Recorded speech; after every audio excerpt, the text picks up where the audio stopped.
Hi and welcome back. So today we're going to talk about who is a child, what is child protection, and the importance of child protection to self-actualization in our adult life. Stay tuned.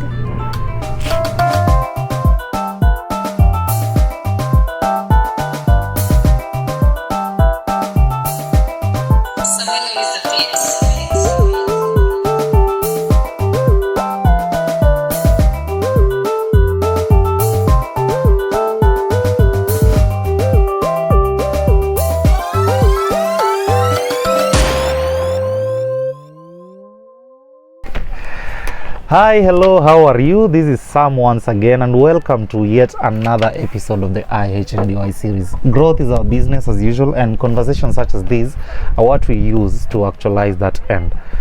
Asanteni sana for those who have been subscribing, and if you're a returning subscriber, thank you so much. Remember to hit that notification button. Kama huja subscribe, kindly do that as early as possible because mapema ndio best. Today we are going to talk about something important that most people of our generation really put it on the side, and I'm here with someone who's going to talk about it in a very, very friendly and intellectual way. I'm here with someone who's going to expose it really, really nicely. So karibu sana. I hope you'll enjoy this video. Okay, with me here is some very interesting human being. I'll allow her to introduce herself. Hi. Hi. Karibu sana, welcome to the show. Thank you. Tunakujua aje? What's your name and what do you do? I am Telmah Muthoni. I am studying child and youth studies, which entails child protection. Yeah. And it's a course that's close to heart. Okay, why did you choose such a course? I'll be honest. All right. One, I didn't choose. Okay. Coops placed me here. Okay. But see, it's God's plan. I've grown to love it. So, any regrets? Yeah. Anyway, none that I can say it's bold enough to say this is a regret. Okay. But it's a course that I really appreciate for being placed there because, you know, it has come to be part of me. So far, so good. So far, I'm loving it. All right. So without further ado, Ebule, tell us what exactly you're going to talk to us about in a nutshell. Okay, I am going to try and tell you why should you protect children. Why, like, that's the whole concept of why is it important, why should you advocate for it if you're given a chance, and I'll try to help you see if this was done to you, where would you be right now? Okay. Yeah. So first things first, let's try and define these concepts. Who's a child? According to UN, we'll say a child is any person under the age of 18. But they have left it in a way that any country can define it according to their laws. So the others will say 16, others will say 18, so it depends on the country. But UN has standardized it to 18 years. 18. And that's the same understanding we have for a minor, or these are two different things? I would say so. Okay. But also minor goes with the country where you are at. Because, you know, countries are different. There are countries who will say a minor is 16, where others will say without 18 years you're still a minor. You get what I'm saying? And what will child protection be? It's measures that we take to protect a child from exploitation, from any form of violation and any abuse. So basically just policies and measures to protect kids. That's it, basically. Yeah, that's it. And we're talking about physical abuse, mental abuse, sexual abuse, or it's specific to one? No, we're speaking about it all because remember, children are vulnerable. These are people who really need us to help them voice out their needs, because we can't say we know what they want until they tell us. So protecting them is giving them a platform, for them to grow. Now you brought a very interesting statement. How do you know the needs of a kid, the needs of a child, especially those who are unable to communicate in the normal way we are doing? We know the needs of the children, the basic needs, those that need to be put there. That is food, shelter, and the rest. It also comes with being a parent of a child. Okay. or the guardian of the child, you'll know what the child needs from you. How on earth? Because look here, let's say I love the color blue, and so when I'm going to buy my clothes, I do go for blue. Now this is a kid also, I believe they have their own preferences. How will they communicate to you that you don't just give me any food, this is my favorite and this is what I need? We try to understand the child by the age of 3. At least there's some concept that has grown in them. Okay. A 3-year-old child will tell you, there's some ways they'll tell you, I don't really need this.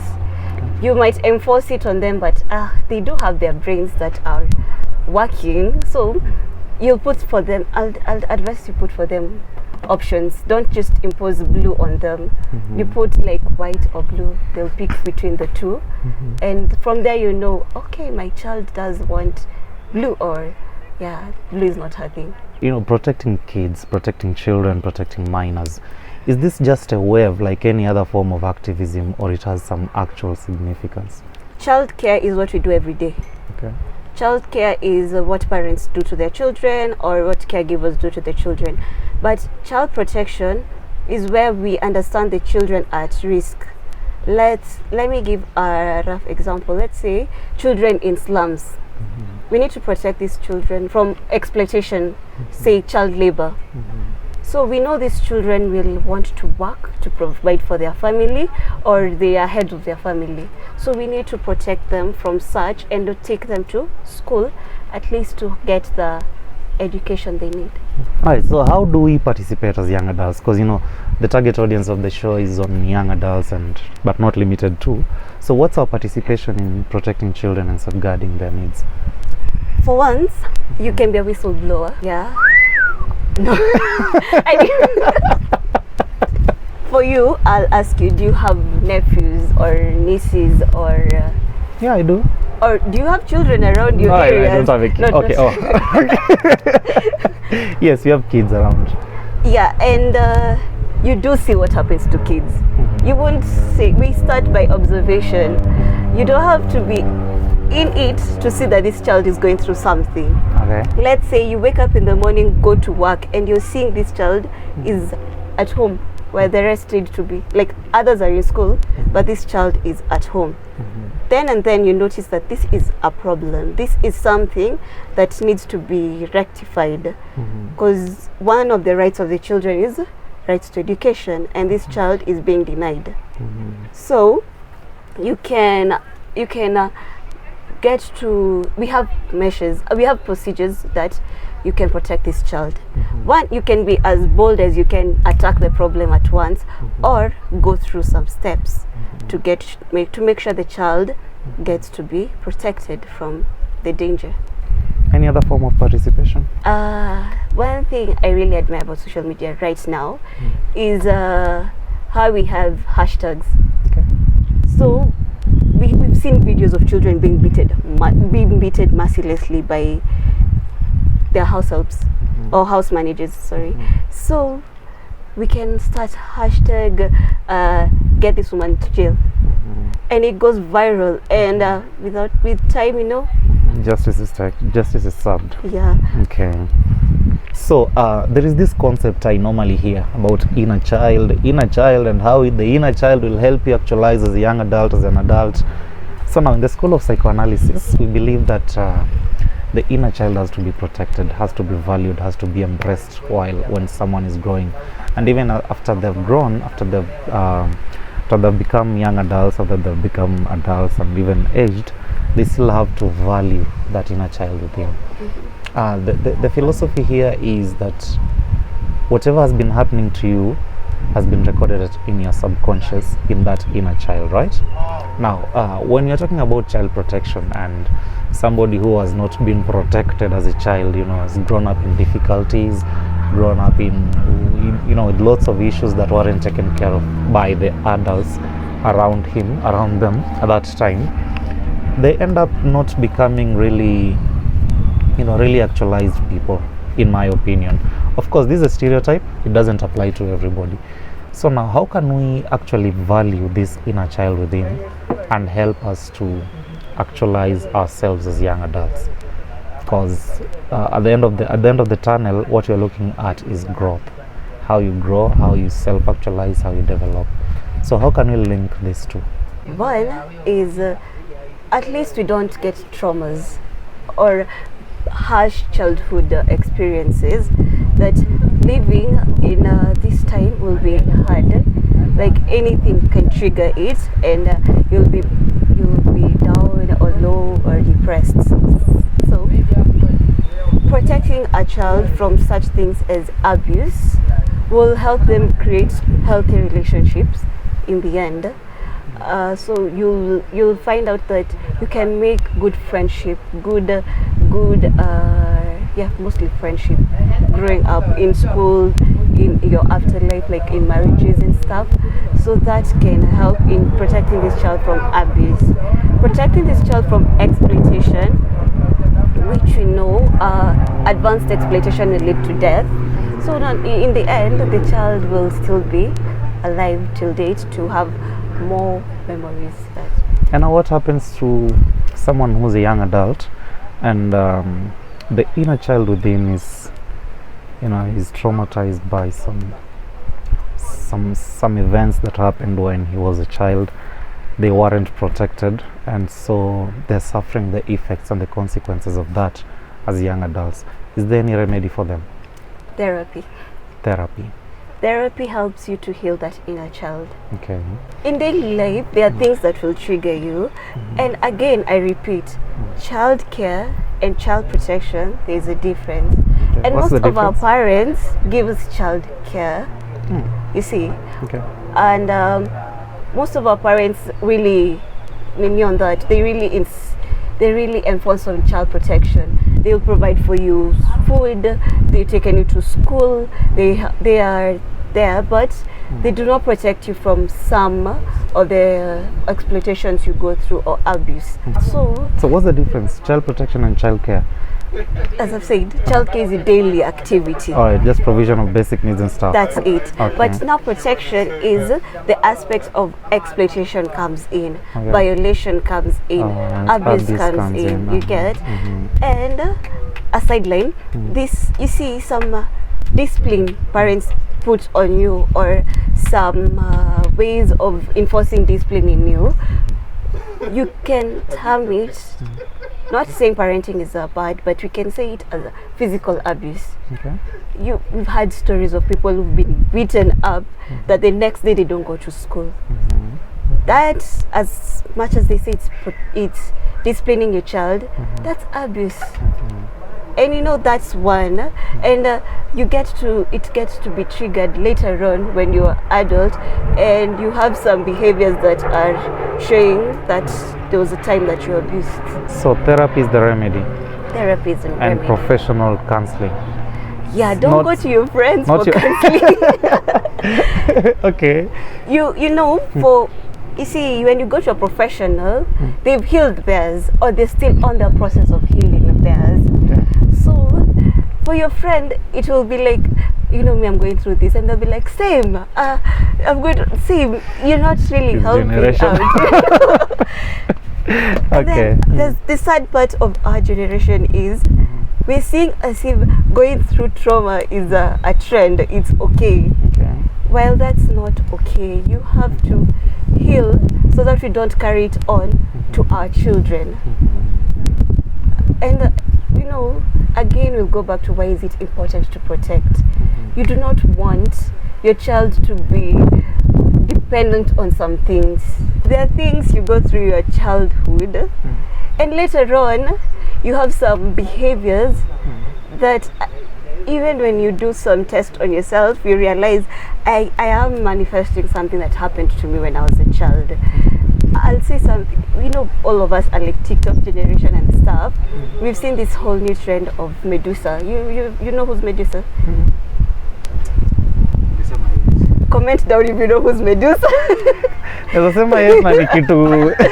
Okay. It's against my values. Okay. So people are tattooing Medusa on their body. Okay, what's Medusa? This is if you went through sexual abuse. Okay. So they're tattooing it in a way of identification, or acknowledging, or you want to go past it. So this happened when you're small. Maybe it was your family member. So they're tattooing the name Medusa.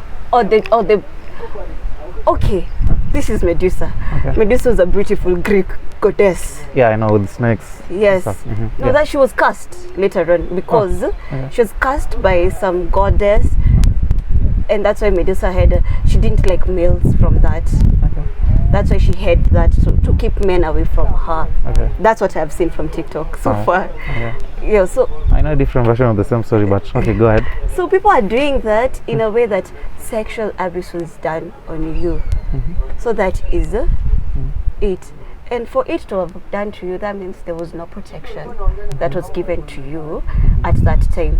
Maybe your mom left you with your dad, thinking your dad, who is your caregiver, would protect you. Yet he's the one who turned out to be the wolf. Yes, you get. So I'll say later on you tend to see most of these girls who went through that, they are like, there's a wall that they build or against boys and men. Okay. So you see it's kind of manifesting itself.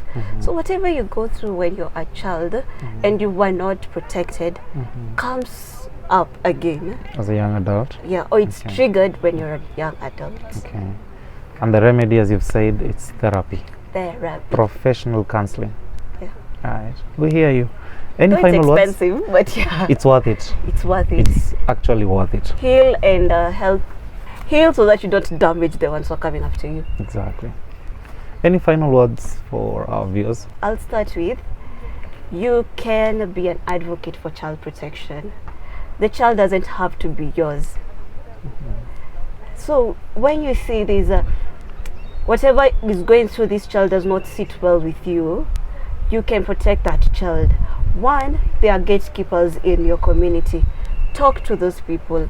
Go tell your chief that my neighbor has been beating the child a lot. And whenever the child is beaten, the next day the child is not outside, or the child is deprived of food, or the child doesn't go to school. This is a month from school's open, or you're talking with a child, and this child is bringing up some stories that are not sitting well with you. Talk to that gatekeeper, or this closest other than your chief is Nyumba Kumi. So we all know about Nyumba Kumi. Go try and know how you protect this child, because at times we think telling the parent is protecting the child while they are the abusers. So if at first you can be the first person to advocate for the protection of the child, start from the gatekeepers. And if the child is it's not from the home area, talk to the parent then. But in any way, you are an advocate for child protection. Yep. Thank you so much, Asante. I hope we've learned something, especially about that inner child and the counseling part. Our generation, I think we value things based on how much you're spending on. But yeah, counseling can be expensive, but it's actually worth it. If you don't want to go into professional counseling, you can find a self-help group. You know, a bunch of guys who are united by the same tragedies, same trauma. You know, walk together, journey together. Because at the end of the day, it's about you being a better individual. So, asante sana Telmah. I appreciate. Thank you for giving your time into this. We are really, really glad, and I wish you all the best. Thank you. Karibu sana. So where do you project yourself in the next 5 years in this child protection field? God willing. God willing. I am I'm aiming to work with Plan International. Okay. Oh. Yeah, or UN. Okay. That's like the sky for me, UN. Let's meet at the top. Yeah. Asanteni sana, and stay tuned for the next episode. God bless you all. Peace. For more information on child protection, you can read the UNCRC, which stands for United Nations Convention of the Child Right, or the African Charter of the Child Right, or the Constitution of Kenya. You can follow me on Instagram at __.telmah. Somebody is the fit.